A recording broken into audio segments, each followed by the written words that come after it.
Hey everybody, Prepper Nurse 1 here. Today is Monday, August 28th, 2017. I've been looking at all the different designs of people are doing for rocket stoves and stuff like that, and I see a lot of people were using cinder blocks, okay? Well, the problem with cinder blocks is if they get too hot, they will explode. So obviously I didn't want to have to deal with that, so what I've done here is put together a crude rocket stove, and I am using fire brick. Okay, so picked up a bunch of fire brick, and the way I did it basically is you got the chamber, it goes inside here, okay, and then on top here, I'll show you in here, ends up feeding the fire down underneath there. Alright, and then with having this kicked in like that, it's going to concentrate that fire right up into that one spot. I can set my pan right on top of there. I don't have to worry about the bricks getting too hot because they're fire bricks. Okay, so that's going to work out really good. So I can feed the fire. It's going to concentrate that heat up here. So what I'm going to basically, I'm going to help use this for helping me with canning. So I'm going to, put my canner on top of here, and that's going to come right in there. Feed that right in, and boom, we got a nice little rocket stove. I know a lot of people, like I said, are using concrete blocks, but like I said, once they get too hot and get overheated, they will explode. And so I obviously don't want to deal with that. So even though it's cost a little bit more money, I went ahead and bought the fire brick, because in this way I can utilize this year round. If I want to just do outside cooking whenever, there it is. It's very concentrated. I don't have to have a great big huge fire. It's going to concentrate that heat right up to where I want it, and it's going to work out really good. So that's the way we did that. So I thought I would share that with you. Now I was really busy over the weekend, so I didn't get another video up yesterday, and I apologize for that. But we had stopped yesterday at a flea market. I'm going to show you what we did here. But so yeah, that's what. Like I said, it's not super fancy, but it will work, and it's going to work fine. And like I said, we can utilize that year round, so it's not going to make any difference if it's summer, winter, whatever. We can still utilize that. And I put it on the stone because in that way it's got a stone base, so that's kind of why I wanted to do it that way too. So let me show you. We got right now we have 3 buckets, 5-gallon buckets of apples. Okay. I'm going to be making applesauce this week, and I'll do the videos on all of that. But we're going to get more apples first. But so that was what we got the other day, was the 3 buckets. And so I had my neighbor stop when we were picking apples out in front of the house, and she had said, she asked me if I had one of these, and I said I do not. So she said, well, let me get mine, I'll let you borrow it. So she had dropped that off Sunday morning, and so we had stopped at the flea market when we were taking the girls back to Rochester and going to pick up Eddie.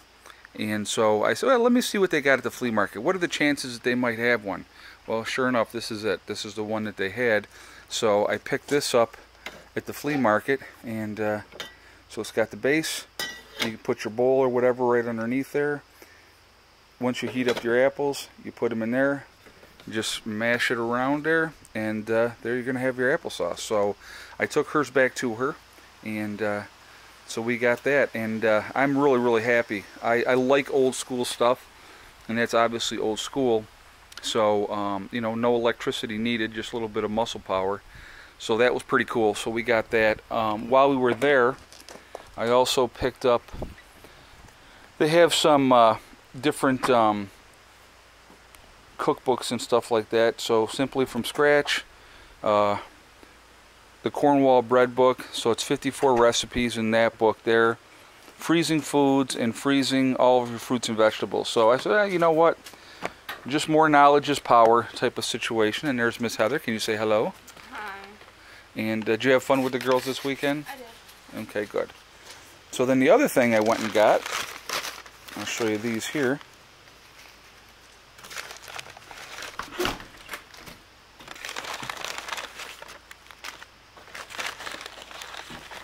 Okay, so guy was selling the different spices.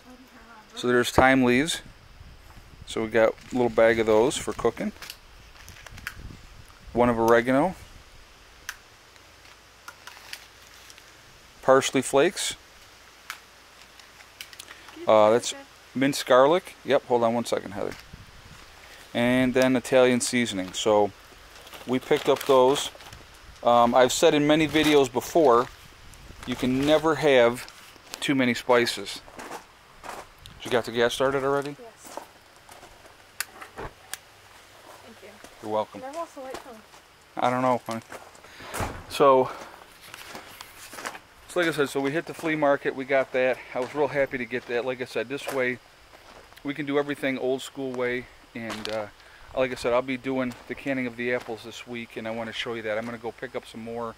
There's another place we're going to stop and grab some more apples, and I was told that these ones are even bigger, so we're going to grab some of those as well. But anyway, so I wanted to talk real quick too, and situation down in Texas and Houston, obviously, especially with what's going on down there. And you know, really, I kind of wanted to wait and see how the rescue efforts went and stuff like that before I made any kind of comment. And I'm really pleasantly surprised how well the coordination has gone this time with a major event happening, an SHTF event for the people down there. Because definitely is that, with all the flooding and everything like that. But people in their own private boats going and helping. And you know, you have the National Guard, and you have, you know, FEMA and everybody else down there, and are actually all working together very well with this disaster. And it's really nice to see. And but here's the thing I wanted to talk about with this, okay? Let's not be fooled to think that on a global event that it's going to be the same way, okay? Maybe at first, but after that it's going to get really bad. And but anyway, but it's really nice to see people working together. And again, it blows my mind, honestly, it blows my mind. If there's something coming like that, and they're talking about all the rain and possible flooding and yada yada yada, why would you stay? Why would you not get out of that area, just even for a couple of days, so that you're not caught up, so that you're not a victim? That I don't understand, I'll be honest with you. That I don't understand at all. But it is what it is, and that's what's happened. But it's nice to see the people working together to help. And of course, you're going to have your opportunists. I saw a video online of a guy who was selling water for high prices. And, you know, hey, if he had all the water and he could sell it, more power to him. If people are not prepared, and here's the thing again, guys, they're not prepared, they're going to pay what they have to pay to get what they need, okay? So being prepared, you don't get caught with your pants down. You don't get caught with, oh my God, what am I going to do now? And that's the biggest thing with being ready for whatever. And it amazes me that disaster after disaster after disaster, that people do not learn the lessons of what to do and what not to do, and to prepare for the next time. Okay, now I think the last hurricane that hit in that area, I think they said was 2009. Okay, so that's 8 years ago. But still, why would you not just be marginally ready for whatever? It boggles my mind. It really truly does. I don't understand that thought process. I don't understand that thinking, to be honest with you. I just really don't. But anyway, it's cool today here at the homestead. Let me just kind of show you.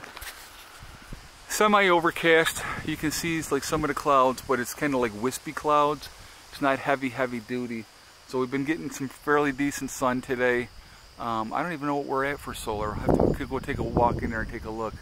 But it's about 71 degrees. So it's been a very decent day. And so that's, you know, that's been nice.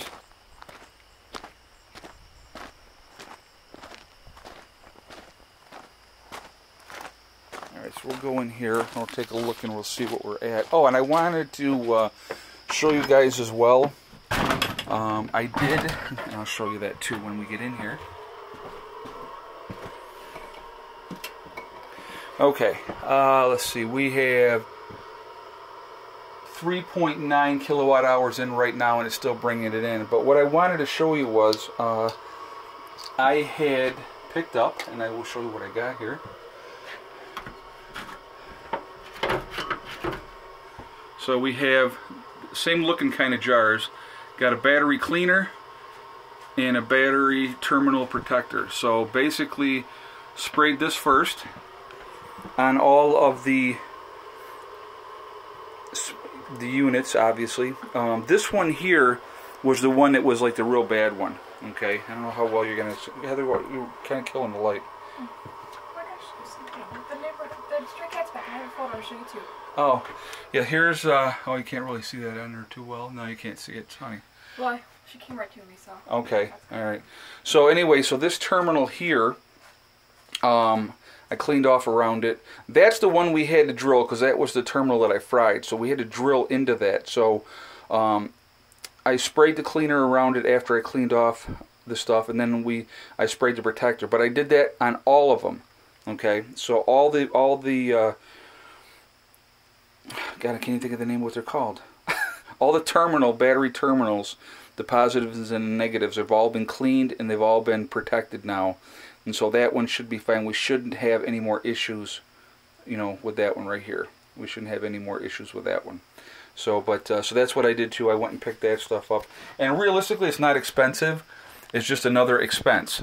You know, it was like $10 for the 2 cans. But now I have them, and I can utilize them down the road for anything else as well. But it'll clean them, and then it protects them afterwards. So you clean them first, and then you hit them with the protector, and then they should be good to go. So that's what we did with that. So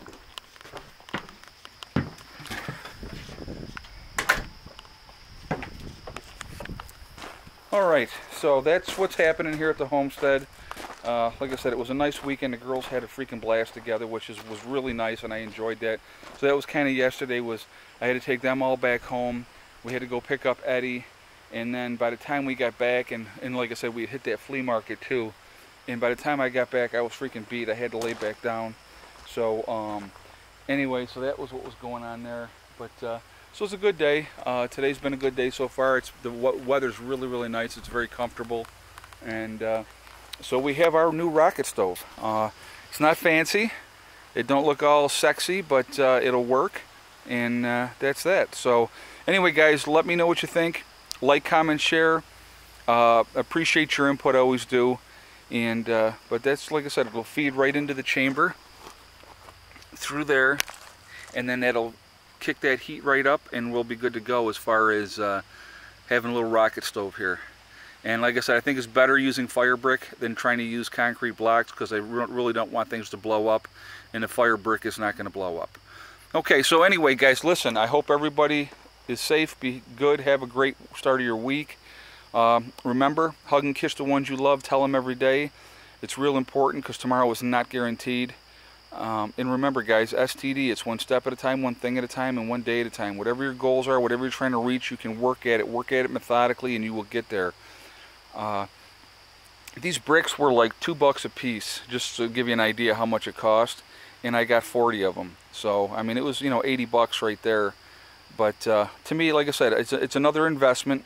It's something that I can use over and over and over for a long period of time, and I don't have to worry about it because of fire bricks. I mean, extended time, fire bricks will break down, but it will take forever for them to break down, especially like the use that they're going to be done, you know, as far as that goes. So there it is, and I hope everybody does well, and I will talk to you all tomorrow. Prepper Nurse went out for now.